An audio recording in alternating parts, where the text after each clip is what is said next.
battery pa ba itong ano ko? 45 na lang pala. Hello guys! Good morning. Nabibihis ako ngayon guys kasi mamaya aalis kami, punta kami hospital kasi nung Friday yata yun. Wala yung doktor ng ano. Walang doktor yung biyanan ko. Kailangang pumunta sa hospital at magpa-blood test sa kanya kasi nga nung nakaraan-raang linggo nag-ano siya, sinusumpong siya palagi dun sa mga high blood ba niya. Kaya kailangan na ipa-check up ulit. Baka may mabago na naman sa gamot ba.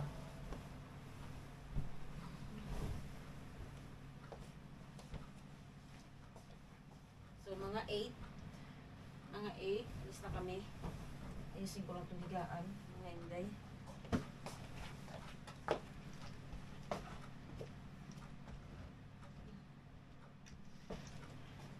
Alam niyo kagabi guys, grabe. Kahapon nung tawag niyan, linggo kahapon Monday ngayon. So pumunta kami ng mga kaibigan kong Pilipina sa isang lake. Doon kami parang nagbanding-banding na lang din. Tapos nung umaga nung nag-aayos ako ng dadalhin ko, guys, grabe. Nag-coffee ako kasi medyo nafe-feel ko yung gutom that morning. Tapos alam nyo, nung pag-inom ko ng kape, parang may umano dito sa sikmura ko ba. Sobrang sakit. Diyos ko. Sabi ko, ano ba to? Tapos nagkape ako, tapos nag-toast ako. Ang kalat. Nandun pa yung biskwit o kagabi, kinain ko yung gabi. So, sakit talaga na sikmura ko guys, hindi ko alam. Tapos kanina kagabi naman, pagdating namin galing sa labas, di ba gumalang kami sa mga, kasama ko yung mga Pilipina. Sobrang sakit. Nilagyan na ng efficacent oil ng asawa ko yung katawan ko. Na hindi ko alam kung magto-toilet ba ako or what. Basta lahat, nung nalagyan ng efficacent guys, grabe. Labas lahat ang hangin ng tiyan ko. Yung hangin, hala, sige, sunod-sunod yun. Sunod-sunod yung ano ko, labas ng hangin sa katawan ko. Tapos nung nakatulog ako konti, nakapag-relax, pagising ko masakit na naman, bandang 2 o'clock. Ang ginawa ko guys, kumuha ako ng mainit na tubig. Ininom ko yung mainit na tubig, parang kape, pero tubig lang siya. And then kumuha ako ng biskwit, tapos kumain ako ng ilang pirasong biskwit, tapos inulit ako ng mainit na tubig. Medyo kumalma siya ng konti. Tapos natulog ako na wala akong unan.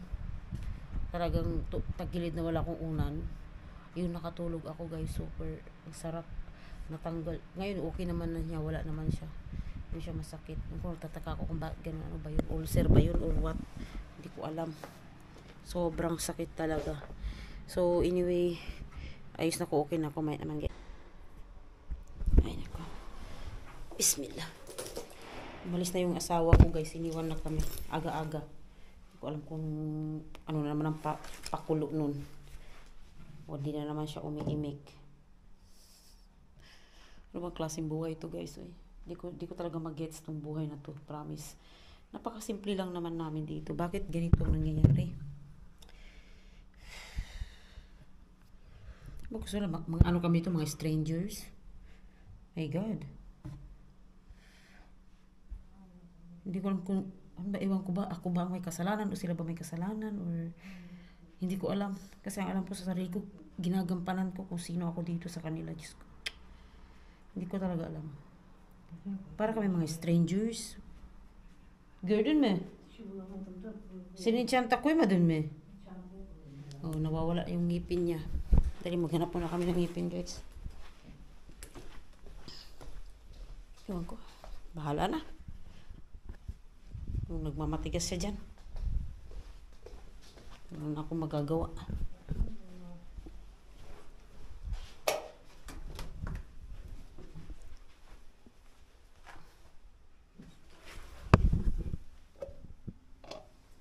Hindi na naman yung baho naman yan. Ayan na naman yung amoy ng ano. So, dito kami sa hospital guys.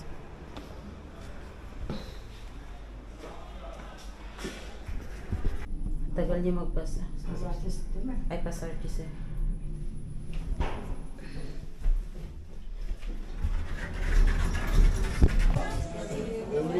Daming tao, promise.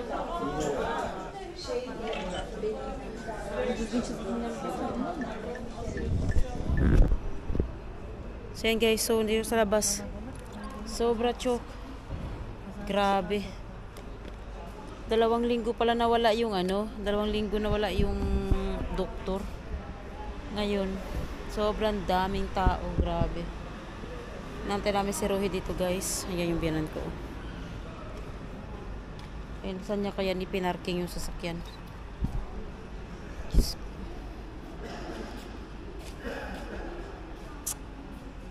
Magayo siguro yung parking. Sobrang daming tao kasi. Mga 11, babalik sila dito kunin yung result. Bukas naman, si Rohi naman ang punta namin sa hospital bukas. Okay. Nandito ako sa bahay guys. Kapag bihis na rin ako. And mamaya mga 11, balik daw yung asawa ko doon para kunin yung result. So prepare muna ako ng breakfast. Para makapag-breakfast na kami. Yan.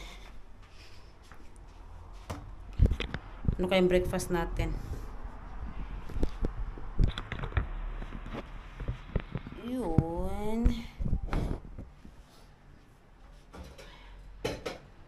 So, ay, saan ba? Gawa ko na ako ng breakfast namin guys. Yung simpleng breakfast lang. Ako lang ako. Nilagang itlog lang ako. Ano kaya yung gagawin kong breakfast eh?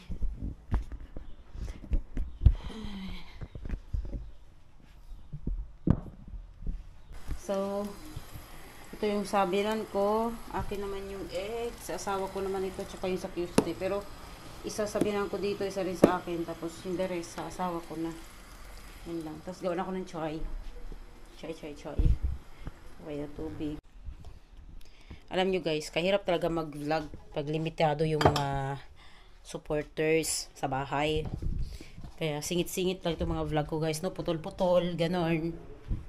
Mamaya ko na linisin itong nandito. Ayan. Maya ligpit ko na yan. Meron pa dito. Yan. Maya ko na sila iligpit. Total, doon din naman kami lalabas today. Dito lang naman kami sa bahay. Kaya yan. At ngayon, mag-edit talaga ako. Wala akong gagawin. Promise. Tapos ako mag-ayos sa ice ng konti. Ayan, kaya kumain. Chai.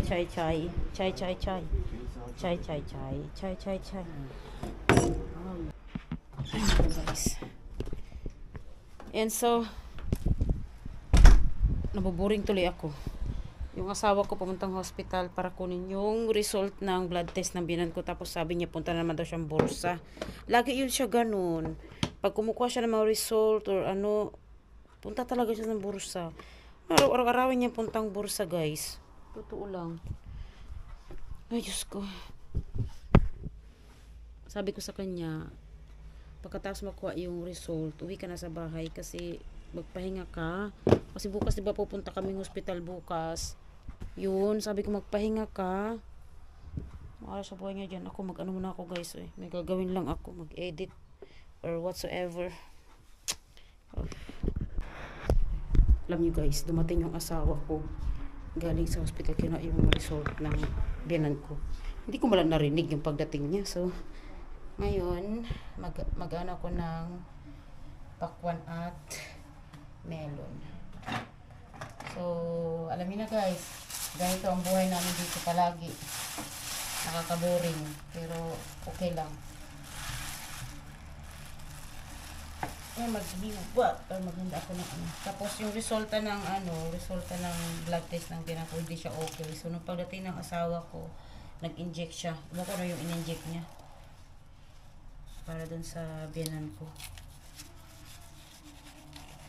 Kanina, di ba, pinonvince ko siya na sabi ko, uwi ka na lang, magpahinga tayo pa ako. Kasi ako gusto magpahinga, parang bagsak yung katawan ko kasi kagabi hindi ako masyadong nakatulog dahil dun sa sakit ng sikmura ko. Tapos hindi ko siya mag-gets. Kaya minsan talaga, totoo lang, napapangit ko minsan. Simple lang naman ang gusto ko sa buhay mo. Alam mo yung kahit tatlo kami sa bahay na to, basta importante nandun yung ano ba, alam mo yung hirap kasi talaga ako lahat. Aminin ko sa inyo guys, sahod ng asawa ko hindi ko nahawakan. Hindi ko alam kung magkano. Hindi ko rin alam password ng ano niya. Lahat, wala akong alam. Basta tinatanong ko lang, iwan ko kung totoo yung sinasabi niya or hindi. Wala na akong nakikitang ebidensya or what. Alam mo yung ang may hawak lang ako sa kanya is yung tiwala na lang talagang hawak ko sa asawa ko. Pagdating sa mga perang bagay. Diba? Pero sa akin, alam niya lahat niya sinasabi kung magkano sahod ko. Kung magsisinungaling man ako guys, huling-huli din ako. Hindi ako marunong magsinungaling pagdating sa mga ganyang bagay. Diba? Kaya medyo, para sa akin, siyempre asawa niya ako. Kaya may karapatan din ako malaman. Ganun. Pero parang ang hirap kong kunin yung ganung bagay sa kanya. Totoo lang. Tara, dumating na ako guys, nabigay ko na sa kanya yung gamot niya. Tingnan nyo yung gamot niya. Choke. Oh, pune ya. Tingnan yung dami. Wala dinero. Bunu niçin bu? Bu işte mide için. Mide için mi? Mide ağrıyor ya. Para sa ano to, sakit sa tiyan? Ha?